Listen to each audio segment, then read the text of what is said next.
buenos días. Muy buenos días, ¿cómo estáis? ¿Qué opinión le merece la decisión del Supremo respecto al caso Dina? ¿La esperaban? Bueno, ya dijimos que para todo el mundo era evidente lo que iba a decir el Supremo, ¿no? Que no hay caso Dina, y lo que hay es un caso Villarejo, un caso cloacas del Estado, una mafia criminal, policial, política, mediática también, que se ha dedicado a intentar subvertir la democracia, fabricando pruebas falsas, bulos y atacando a quien consideraba adversarios políticos para intentar que la gente no les votase en unas elecciones. Eso es lo que ha sufrido Pablo Iglesias. Ya la Audiencia Nacional le había dicho a este mismo juez que Pablo Iglesias es una víctima de las cloacas del Estado y que como tal debía ser considerado, y el Supremo vuelve a ratificar esta misma idea. No existe caso Dina, es un nuevo bulo, y lo que existe es un caso cloacas del Estado, una mafia, insisto, criminal, policial, política y mediática, que lo que ha intentado es construir, como digo, bulos, pruebas falsas para criminalizar a una formación política que no le pide un euro a los bancos y que en 6 años, sin pedir un euro y sin deberle nada a ninguno de los poderes profundos de este país, ha conseguido formar parte del Gobierno y estar, como estamos, pues posibilitando que nazcan nuevos derechos, que en el contexto de una crisis sanitaria se implementen ERTEs que han impedido que muchísima gente, Oxfam habla de 700.000 personas, caigan en pobreza y que consigamos avanzar en derechos, en feminismo y en justicia social, ¿no? Y eso es Ministra, lo que se debe investigar y lo que se debe esclarecer en este país, porque el problema no es Unidas Podemos o no es Pablo Iglesias, es cómo han intentado subvertir la democracia, ¿no? Impedir que la gente vote a determinadas opciones políticas que a ellos no les gustan.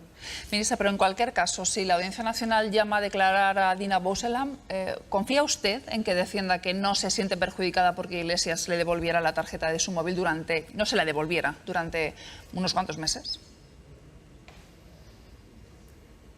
De hecho, ella lo ha dicho ya, que es tan víctima de las cloacas del Estado como Pablo Iglesias, pero no solo. Como le digo, la propia Audiencia Nacional le recordaba al juez García Castellón que Pablo Iglesias es una víctima de las cloacas del Estado y que como tal debe ser considerado. Insisto en que lo que queda de manifiesto una y otra vez, y permítame que se lo diga, pese a ello, no hemos podido evitar meses de difamación, de peticiones de dimisión que ahora se demuestran completamente inservibles. Es muy curioso observar cómo durante los días, en octubre de 2020, cuando se produce este traslado al Supremo, hay enormes portadas que se ocupan solamente con este asunto, y hoy que se demuestra que Pablo Iglesias tenía razón y que Unidas Podemos tenía razón y que no existe caso Dina, que lo que existe es un caso cloacas del Estado, siquiera, a lo mejor en algunas aparece en un recuadrito abajo de la portada, otras ni siquiera lo llevan en portada, ¿no? Difama que algo queda. Yo creo que lo que queda comprobado es que Pablo Iglesias es una víctima de las cloacas del Estado, eso lo dice la Audiencia Nacional, como le digo, además de que Dina Bouchelham ya lo ha destacado así ante el juez, y lo que creo es que por nuestra democracia, por el bienestar de nuestra democracia, se debe esclarecer cómo se ha podido constituir y conformar esa mafia criminal, política, mediática, policial, que ha estado fabricando pruebas falsas contra quienes no les gustaba que pudiesen estar en el Gobierno, y han intentado cambiar los resultados electorales y alterar el funcionamiento democrático de nuestro país. Bueno, no sé los demás medios de comunicación, pero nosotros lo estamos contando y le estamos preguntando a usted. Con eso lo tenemos hecho, ¿eh? Que sí que es verdad que en otoño también sabe de sobra. El vicepresidente nos dijo lo mismo, que hablamos cuando sale y no cuando se resuelve. Bueno, pues aquí estamos contando la resolución. Vamos a cambiar de tema. A nadie se le escapa que ha habido una tensión importante entre usted y la vicepresidenta Calvo a raíz de la ley trans que usted plantea. Parece que en las últimas horas nos dicen que se han limado asperezas. ¿Me puede usted confirmar que esa ley empezará a tramitarse en febrero?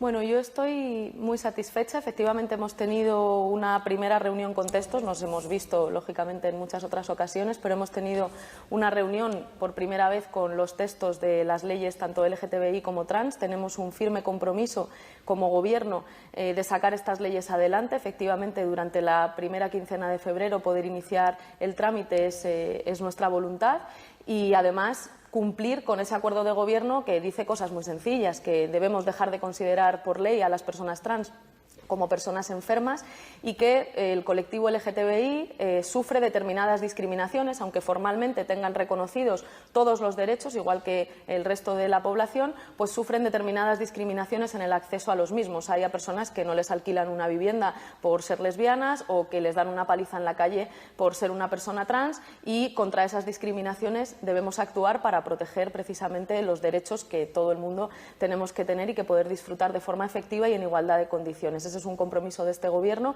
y, por suerte, lo vamos a poder impulsar en las próximas semanas. A nadie se le escapa que, lógicamente, hay diferencias, como en tantos otros temas, pero la vicepresidenta primera y yo no solamente tenemos la voluntad de llegar a acuerdos, sino que creo que también podemos demostrar que cuando las feministas nos sentamos, a pesar de tener diferencias, también somos capaces de construir buenos acuerdos importantes para el país y, sobre todo, que garanticen los derechos de las personas trans, la despatologización, la libre determinación y los derechos de las personas LGTBI.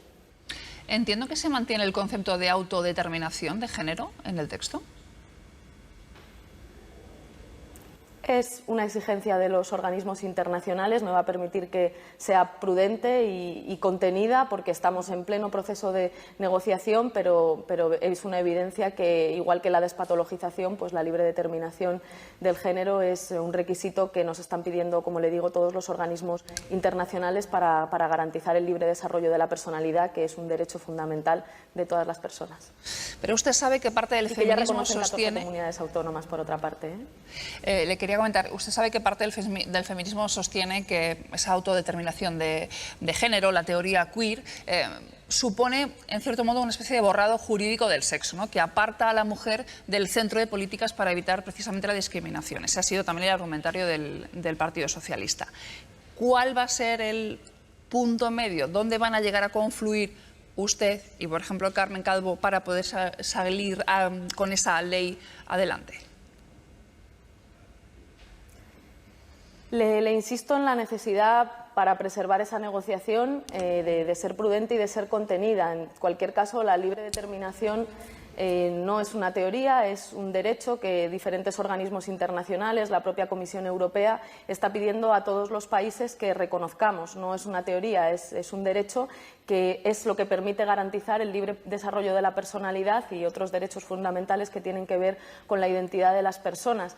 Ya la ley de 2007 en nuestro país, la Ley de Identidad de Género, la 3/2007, reconoce y define claramente la transexualidad como una modificación, un cambio en la identidad de género. Por tanto, no estamos cambiando ninguna naturaleza jurídica del proceso, simplemente estaríamos cambiando los requisitos para poder hacerlo en la línea de lo que nos está diciendo, por ejemplo, la Organización Mundial de la Salud, y es, como le decía, que la transexualidad no es una enfermedad y, por tanto, ninguna persona trans tiene que acreditar ante ninguna instancia del Estado, no debería tener que hacerlo, y por eso hacemos estas modificaciones legislativas. No tendría que acreditar que es enferma, porque ya todos los organismos internacionales han dejado claro, igual que despatologizaron la homosexualidad hace 30 años, pues que la transexualidad no es una enfermedad. Pero vamos, como le digo, jurídicamente ya en nuestro país se reconoce claramente la transexualidad como un cambio en la identidad de género. Por tanto, no estamos discutiendo sobre ello, sino sobre los requisitos que el Estado pide para ello. Ya le digo, 14 comunidades autónomas reconocen la libre determinación, es lo que nos están pidiendo todos los organismos internacionales, y así lo haremos, porque las personas trans no son enfermas y, por tanto, no les podemos pedir que lo demuestren para poder ser reconocidas como personas trans. Déjeme que le pregunte por Yolanda Díaz. Es de las mejores, bueno, no la mejor, pero de las mejores ministras valoradas, las mejor valoradas. ¿Usted cree que debe ser la siguiente candidata del partido?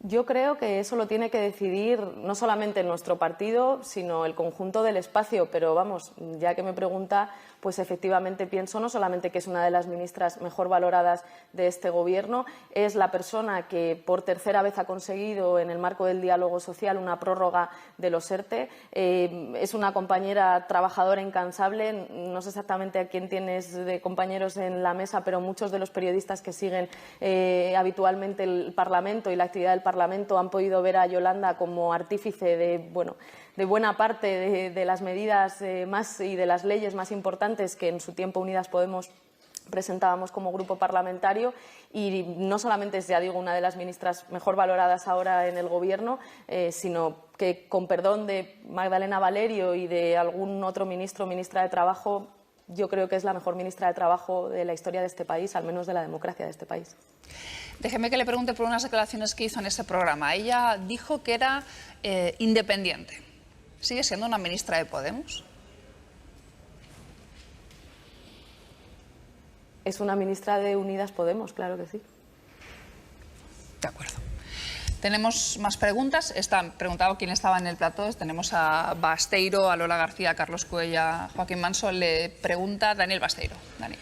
Sí, buenos días, ministra. Llama mucho la atención que la izquierda, que en otros momentos ha remado una sola dirección en debates de igualdad, pues esté con perdón tan a la gresca, ¿no?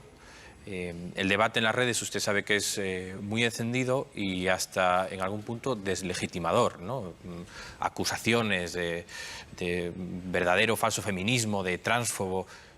Yo querría saber si usted lo ve así, si usted cree que las discrepancias que han llegado incluso al propio Consejo de Ministros son por ese motivo, ¿no? Son porque hay de alguna manera transfobia, machismo, feminismo mal entendido en el propio Consejo de Ministros. Mire, gracias por la pregunta. El feminismo y la izquierda siempre ha tenido muchísimos debates y yo creo que eso es precisamente lo que también ayuda a avanzar, aunque a veces pues no vamos a negar que esos debates se convierten en disputas desagradables y eso también tenemos que ayudar a evitarlo. Más allá de eso, yo creo que las mujeres y el movimiento feminista es actualmente el movimiento con más capacidad transformadora de nuestra sociedad. Las principales transformaciones profundas que nuestro país y que el mundo necesitan, que tiene que ver con la protección de lo común, con el fortalecimiento de los servicios públicos, con repensar nuestro sistema económico y entender que no hay economía si no hay cuidados, por ejemplo, que todo el mundo necesita hacer la compra o planchar o fregar los cacharros o hacer la comida si después quiere ir al trabajo y que, sin embargo, eso no forma parte de las contabilidades de la economía de un país y que parece que tiene que estar sostenido de forma natural e invisible por las mujeres. Todo eso son enormes consensos que el movimiento feminista lleva décadas construyendo, que ha puesto encima de la mesa y que, evidentemente, el movimiento feminista y la izquierda, pero particularmente el movimiento feminista, va a tener siempre debates, los ha tenido siempre y acerca de multitud de temas. Creo que eso es lo que hace avanzar, pero por encima de esas diferencias hay multitud de consensos sobre la necesidad de igualdad retributiva. Dentro de poco celebramos el Día de la Igualdad Salarial, sobre los cuidados, y yo creo que lo importante que tenemos que hacer como Gobierno es recoger esos consensos y convertirlos en políticas públicas. De ahí que sea tan importante, pues, por ejemplo, la propia creación del Ministerio de Igualdad como organismo de alto nivel encargado de velar porque esto se convierta en políticas públicas, 157% de aumento en los presupuestos generales del Estado para luchar contra las violencias machistas y 200 millones por primera vez para un plan corresponsables para favorecer la conciliación y para que conciliar no solo sea una tarea de hombres y mujeres, que por supuesto hay que repartirlo más equitativamente entre hombres y mujeres, sino también una responsabilidad de los poderes públicos para con las familias, para que las mujeres y los hombres también, pero sobre todo las mujeres que son las que cuidan, tengan tiempo para el trabajo y para sí mismas y para el ocio y para cuidar si quieren también. Entonces, creo que lo importante que nosotras tenemos que hacer es trasladar a políticas públicas esa agenda común y de grandes consensos del movimiento feminista. Los reales decretos de transparencia salarial, de igualdad salarial y de planes de igualdad son otro ejemplo para conseguir que realmente en las empresas haya verdaderos procesos que garanticen la igualdad entre hombres y mujeres y que una mujer no cobra menos por el mismo trabajo, por ejemplo. Yo creo que eso es lo que estamos haciendo en este año como Gobierno. Naciones Unidas nos ha felicitado por nuestro plan de contingencia para luchar contra las violencias machistas. Estamos trabajando muchísimo en ese eje de redistribución de la riqueza, del tiempo y de los cuidados. Para ser feminista hay que querer redistribuir, no permitir que se concentre la riqueza en unas pocas manos. Y creo que esa agenda común es mucho más poderosa que cualquier diferencia, sin negarlas, y sabiendo que van a existir siempre y que forman parte natural también de los debates que históricamente el feminismo ha tenido. Vamos con una última pregunta de Joaquín Manso. Joaquín. ¿Cómo está, señora ministra? Buenos días. Ha hecho usted una serie de consideraciones sobre el caso Dina. Lo que dice el Tribunal Supremo es que el señor Iglesias habría podido cometer indiciariamente 2 delitos y que el juez de la Audiencia Nacional no ha agotado de manera suficiente la investigación para confirmar o descartar que los hechos tengan reproche penal.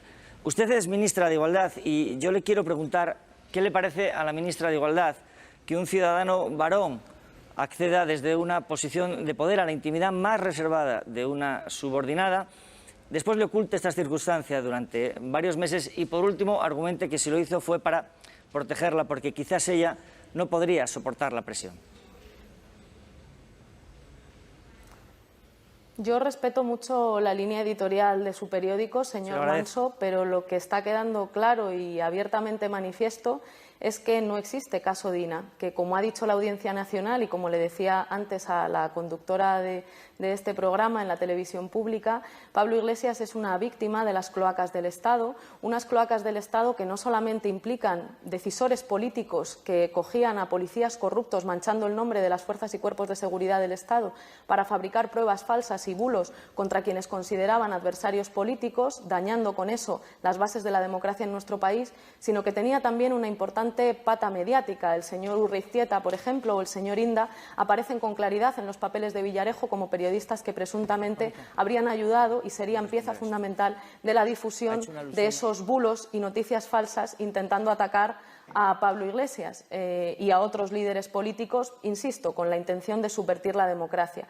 Yo creo que eso es de enorme gravedad en nuestro país y creo que es lo que la justicia y la propia sociedad, por eso también hay comisiones de investigación en el Congreso, merecemos que se esclarezca cómo ha podido organizarse una red mafiosa, una red criminal entre policías corruptos, entre periodistas y medios de comunicación, entre políticos, para fabricar pruebas falsas y bulos contra los que consideraban sus adversarios políticos simplemente porque no querían que la ciudadanía les pudiese votar. Porque más allá del daño que se pueda hacer a determinados líderes políticos o a determinadas formaciones políticas como la mía, lo grave de esto es el daño que se hace a la democracia, la sensación que le trasladamos a la ciudadanía, el hecho cierto que le trasladamos a la ciudadanía de que puede haber determinados poderes profundos del Estado que subviertan la democracia y que traten de convencerles de que no voten a una determinada opción política. Eso es de una gravedad enorme. Un Estado de Derecho no se puede permitir tener cloacas del Estado y creo que eso es lo que se tiene que esclarecer y lo que es central esclarecer en este momento.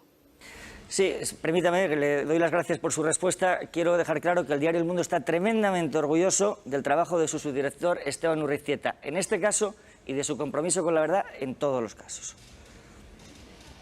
Bueno, pues hecha... Yo solamente he anotado un hecho cierto y es que en los papeles de Villarejo el señor Urreiztieta junto al señor Inda aparece como uno de los periodistas que presuntamente habrían colaborado con las cloacas del Estado para difundir esas noticias falsas. No, es que eso no es cierto, es decir, ese no es cierto, no hay ningún informe policial que aluda a una colaboración con una finalidad torticera del señor Urreiztieta. Y lo que usted está afirmando es una insidia. El diario El Mundo respalda al señor Urreiztieta en el ejercicio de su trabajo. Bueno, no sé si habremos escuchado a los dos porque han hablado a la vez, pero bueno. Gracias, ministra, por haber estado con nosotros.